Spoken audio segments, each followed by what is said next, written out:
দোস্ত, এই যে দেখ আমার গার্লফ্রেন্ড রিয়া, তোকে ভাবি। ভাবি ভালো আছেন? ভাই একটা কথা জানার ছিল, সত্যি করে বলতে হবে কিন্তু। অবশ্যই ভাবি, আপনি কি জানার আছে বলেন, সত্যি করে কম। ভাইয়া ও কি আমাকে ভালোবাসে? হ্যাঁ ভাবি, এটা আপনি কোনো কথা বললেন? উনি আপনি ভালোবাসে কিনা? উই তো হুইতে বইতে খাইতে শুধু রিয়া আর রিয়া। মাঝে মাঝে আঙ্গ দুইজন রিয়া করে ডাক দেয়, এটা আপনি কোনো কথা বললেন ভাবি? আচ্ছা ঠিক আছে ভাইয়া, আর কিছু জানা লাগবে না, চলো। দেখছো, বিশ্বাস হয়েছে? হ্যাঁ। ঠিক আছে বন্ধু, থাক। যা তাইলে। দোস্ত, এই যে দেখ আমার গার্লফ্রেন্ড সোহা, তোকে ভাবি।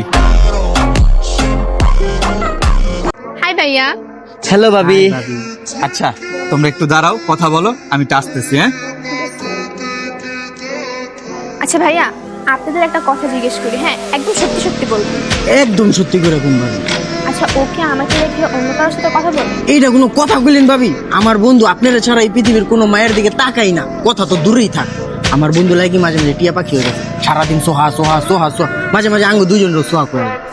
সত্যি? যাক, তেলটা সত্যি কি আছে। বন্ধু, মিট মাই গার্লফ্রেন্ড সাফা, তোকে ভাবি। ভাবি ভালো আছেন? একটু ভাই একটা কথা জিজ্ঞেস করি। থাক ভাবি, আপনারা আর জিগাইতে হবে না, আমি জানি আপনি কি জিগাইবেন, এটা আমি আপনারা কয়ে দিতেছি। এই যে আমার বন্ধু আপনারা ছাড়া আর কাউরে ভালোবাসে না।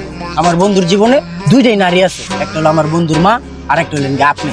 সারা দিন ভাবি সাফা সাফা সাফা সাফা করতে করতে আমাকে দুজনের কান ঝালাপালা বানালে।